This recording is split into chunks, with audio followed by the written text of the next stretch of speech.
कल मैं बाबूजी को गांव लेने जा रहा हूँ। काफ़ी देर सोचने के बाद विशाल ने फैसला सुना दिया। बाबूजी को देखते ही अंश दौड़कर उससे लिपट गया। रमा ने भी न चाहते हुए बाबूजी के पैर छुए और चुपचाप चली गई। वैसे तो मनोज जी को शहर का जीवन बिल्कुल पसंद नहीं था। उन्हें तो अपने गांव की खुली हवा ही अच्छी लगती थी, पर पत्नी के जाने के बाद भी बिल्कुल अकेले पड़ गए थे। अब बीमार भी रहने लगे थे। विशाल का बार बार छुट्टी लेकर गांव जाना मुश्किल था। इसीलिए बार जब वे बीमार हुए तो विशाल उन्हें अपने साथ रखने का फैसला कर लिया। कम से कम सामने रहेंगे तो मन को तसल्ली रहेगी, वरना गांव में तो देखने वाला कोई नहीं है। ये सोचकर विशाल उन्हें अपने साथ शहर ले आया। उनके रहने के लिए बाजू वाला कमरा जो पहले किराए पर दे रखा था वह खाली करा दिया गया। पर विशाल के इस फैसले से रमा खुश नहीं थी। बाबूजी के आने से एक तो खर्चा भी बढ़ गया था, दूसरा किराएदार के जाने से किराए के पैसे भी आना बंद हो गए थे। ऊपर से रमा का काम भी बढ़ गया था। अब उसे उनके लिए अलग से फीका खाना बनाना पड़ता। पहले तो अंश के स्कूल जाते ही काफ़ी शॉपिंग तो कभी सहेली के साथ घूमने निकल जाती थी, पर अब बाबूजी के कारण उसे घर पे ही रहना पड़ता। बहू नहाने के लिए गर्म पानी ला देना। अखबार पढ़ते हुए मनोज जी ने कहा, लो हो गया इनका ऑर्डर शुरू। मन ही मन बड़बड़ाते हुए रमा ने पानी लगा दिया। बाबूजी से बोल, तो अभी ठंड भी शुरू नहीं हुई तो गर्म पानी क्यों नहाना। अभी तो अंश भी नॉर्मल पानी से नहाता है। विशाल के घर जाते ही रमा ने शिकायत शुरू कर दी। अरे तो क्या हो गया, बूढ़ा शरीर है, जरा में ठंड लग जाती है। विशाल ने समझाते हुए कहा, बिजली का बिल बह देंगे क्या, आजकल उनके लिए दिन भर टीवी पंखा चलता है। हमारे ही खर्चे पूरे नहीं होते हैं, ऊपर से इनके खर्चे भी उठाओ। रमा ने झुलाते हुए गुस्से में कहा। मनोज जी अब स्वस्थ हो चले थे। पोते की मीठी मीठी बातें उसके मन को शीतल कर रही। अंश को भी उनके बहुत लगाव था। स्कूल से आते ही उनके साथ खेलना और कहानियाँ सुनना उनसे बहुत अच्छा लगता।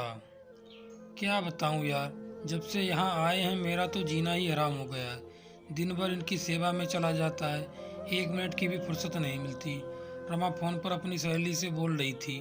अरे तो इसमें परेशानी वाली क्या बात है, तुझे तो अच्छा है, बस ज़रूरत है काम निकलवाने की। मतलब ये कि अब तो तेरे ससुर ठीक हो गए हैं तो तू अपने घर के छोटे मोटे काम करवा सकती है, जैसे दूध लाना, शाम को सब्जी लाना, अंश को ट्यूशन छोड़ के जाना और ले आना। इन सब कामों से तो फ्री हो सकती है। अरे तुझे तो बैठा बिठाया फ्री का नौकर मिल रहा है। अगले दिन ही विशाल के जाते ही रमा ने मनोज जी को दूध लेने भेज दिया।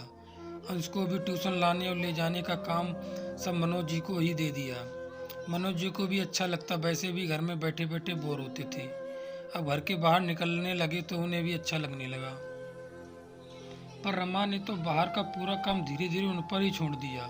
चाहे बिजली पानी का बिल हो, चाहे सब्जी भाजी लाना हो, या कुछ किराने से थोड़ा बहुत सामान लाना हो, सब काम मनोज जी को ही देखने पड़ते। यहाँ तक कि घर में झाड़ू पोंछे का काम भी बाबूजी को दे दिया। मनोज जी भी सब समझते थे, पर उनके कारण बेटे की परेशानी ना बढ़े इसीलिए चुपचाप रहते थे। पर रमा के शब्द की बाबूजी के आने से खर्चा बढ़ गया, उनके कानों में पड़ ही जाते। एक दिन अंश ने ट्यूशन से लौटते हुए बातों बातों में बाबूजी से कहा, दादाजी आप 4 रोटी बराबर काम करते हो। उसकी बात सुनकर मनोज जी थोड़ा चौंक गए। उन्हें कुछ समझ नहीं आया कि अंश ये क्यों पूछ रहा है। हाँ बेटा, मैं 4 रोटी बराबर काम करता हूँ क्योंकि मैं बड़ा हूँ। पर तुमसे ऐसा किसने कहा, मनोज जी ने बातें बनाते हुए कहा। माँ बोल रही थी फ़ोन पर बाबूजी 4 रोटी खाते हैं, इसीलिए मैं इतना काम भी करवाती हूँ। उससे अंश के मुंह से ये शब्द सुनकर मनोज जी शून्य रह गए। शाम को भी उन्होंने खाना ना खाया गया, वे चुपचाप अपने कमरे में लेटे रहे। विशाल ने रमा से पूछा तो उन्होंने बोल दिया कि बाबूजी खाना खाकर सो गए। विशाल ने सोचा शायद बाबूजी माँ को याद करके परेशान है। ये सोचकर उसने उन पर ज़्यादा दबाव न डाला। अगली सुबह बाबूजी के बाहर न आने पर विशाल जी बाबूजी के लिए चाय लेकर गया तो देखा उनको थोड़ा फीवर था। विशाल ने बाबूजी को दवा दी और साथ में हिदायत भी दी कि बाबूजी आराम कीजिए, मैं रमा से बोल दूंगा कि वह वक्त पर आपको दवाई दे और आपके खाने पीने का ज़्यादा ध्यान रखे, और अगर कोई ज़्यादा परेशानी हो तो मुझे फ़ोन कर दीजिएगा। बेटी की बात सुनकर उनकी आंखों में आंसू आ गए, पर उन्होंने अपने आंसू पोंछ लिए और ना चाहते हुए भी अपने बेटे को कुछ नहीं कहा। विशाल के जाते ही रमा आई और बोली, बाबूजी आज काम करने का इरादा नहीं है क्या? चलिए उठिए और ये जाले साफ कर दीजिए। आज मेरी कुछ सहेलियां घर आ रही हैं और हाँ, इसके बाद बाजार से नाश्ता भी लाना है। बाबूजी बोले, बहू आज मेरी तबीयत खराब है, मुझसे आज ये सब नहीं हो पाएगा, मुझसे उठा भी नहीं जा रहा है। अरे वाह बाबूजी, आप एक्टिंग बहुत अच्छी करते हैं, मेरे सामने ये सब नहीं चलेगा। अगर यहाँ रहना है और मुफ्त की रोटियाँ तोड़नी है तो बदले में इतना काम करना पड़ेगा। ये पकड़ो झाड़ू और चलिए जल्दी करिए। बहू की बातें सुनकर बाबूजी की आंखों में आंसू आ गए और चुपचाप बिना कुछ कहे काम पर लग गए। पर आज उनका शरीर भी उनका साथ नहीं दे रहा था। ना चाहते हुए भी उन्होंने सभी काम निपटा दिए और दोपहर को बहू से बोले, बहू मुझे भूख लगी है, कुछ खाना दे दो। रमा बोली, बाबूजी देख नहीं रहे अभी मेरी सहेलियां आने वाली हैं, उनके जाने के बाद ही आपको खाने को मिलेगा। और हाँ, कृपया करके मेरी सहेलियों के सामने अपने कमरे से बाहर मत आइएगा। बाबूजी चुपचाप अपने कमरे में चले गए। छोटा अंश खड़ा हुआ ये सब देख रहा था। उसने चुपचाप अपने दादा के लिए एक कटोरी में रसमलाई रखी और बाबूजी को दे आया। बाबूजी का बुखार और तेज हो गया था तो अंश में ही उन्हें दवाई दी। शाम को विशाल ने बाबूजी को खाना खिलाया और दवाई खिला दी। बाबूजी बुखार तो उतर गया था, पर उन्होंने सोच लिया था कि अब यहाँ नहीं रहेंगे। अगले दिन उन्होंने देखा सब चौंक पड़े। बाबूजी अपना वही पुराना झोला लिए गांव जाने को तैयार खड़े थे। क्या हुआ बाबूजी, अब सुबह सुबह कहाँ जाने को तैयार हो गए? विशाल ने आश्चर्य भरे स्वर में कहा। बस बेटा, अब मुझे वापस जाने दो, यहाँ मन नहीं लगता। वहाँ कम से कम यार दोस्तों और चाय की दुकानों पर बुजुर्गों की सभा में दिन गुजर जाता है। क्या हुआ बाबूजी, कोई मुझसे यहाँ रमा से कोई गलती हुई गई? नम आंखों से विशाल ने उनका हाथ पकड़ते हुए कहा। बाबूजी झूठ बोलते हुए कहा, अरे नहीं बेटा, तुम लोगों से कोई गलती नहीं हुई है, पर अब मैं अपनी बची हुई ज़िंदगी अपने तरीके से जीना चाहता हूँ। गांव में भले ही भौतिक सुविधाएं ना हों, पर जहाँ मैंने 60 वर्ष बिता दिए, जहाँ तेरी माँ ने कोना कोना अपने हाथों से सजाया, मानसिक सुख सिर्फ और सिर्फ वहीं मिलता है। यहाँ आकर तुम सबके साथ जितना भी समय जिया वो पल यादगार हैं। मेरी चिंता मत करना, अब मैं वहाँ जाकर बीमार नहीं पड़ूंगा।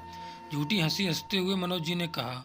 मनोज जी सोच रहे थे अपने आत्मसम्मान और स्वाभिमान को बचाए रखने के लिए जरूरी है।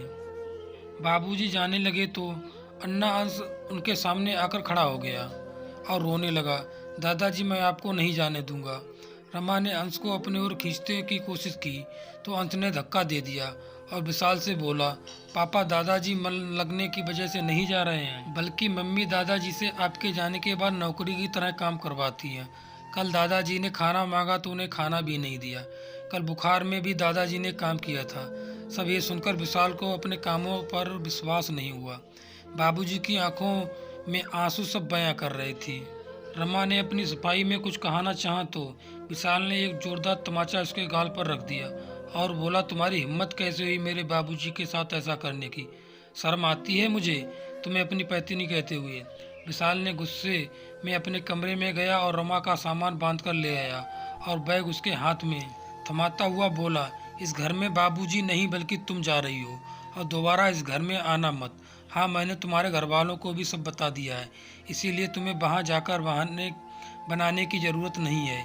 अब आराम से रहना खुली हवा में और आज़ाद जिंदगी। और हाँ, अंश यहीं रहेगा अपने पापा और दादाजी के पास। रमा बाबूजी के पैरों में गिरकर माफ़ी मांगने लगी तो बाबूजी का तिल पिघल गया। बोले, बेटा बस बहुत हुआ, अब माफ़ कर दो बहू को। नहीं पापा, मैं इतना महान नहीं हूँ जिससे मेरे देवता जैसे बाबूजी के साथ नौकरों जैसा बर्ताव किया है। मैं उसे कभी माफ़ नहीं कर सकता। इतना कहकर वो घर के अंदर चला गया। रमा रोती हुई वहाँ से चली गई। अंश भी अपने पापा और दादाजी के साथ बहुत खुश था।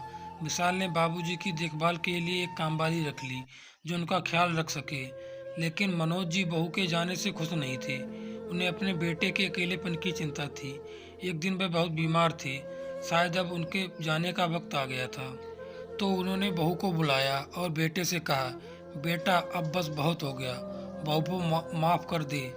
देख अब मेरा भी कुछ पता नहीं कब बुढ़ापा आ जाए। मैं नहीं चाहता कि मैं अपने दिल पर कोई बोझ लेकर जाऊं। तुम सब खुश रहो तो मुझे भी आत्मा को शांति मिलेगी। बाबूजी की बातें सुनकर रमा और विशाल की आंखों में आंसू आ गए और उसने रमा को माफ़ कर दिया। फिर उन्होंने बाबूजी से भी माफ़ी मांगी और कहा, बाबूजी आप चिंता मत कीजिए, मैं आपकी खूब सेवा करूंगी। आप पूरे 100 साल जिएंगे। मैं एक बहू नहीं, एक बेटी बनकर आपकी सेवा करना चाहती हूँ। ये सब सुनकर बाबूजी की आंखों में आंसू आ गए और खुशी खुशी सब साथ रहने लगे। बस इतनी थी आज की कहानी। आपको कहानी पसंद आई होगी, कमेंट करके ज़रूर बताएं। चैनल को सब्सक्राइब करें, लाइक करें। इजाज़त चाहता हूँ। धन्यवाद।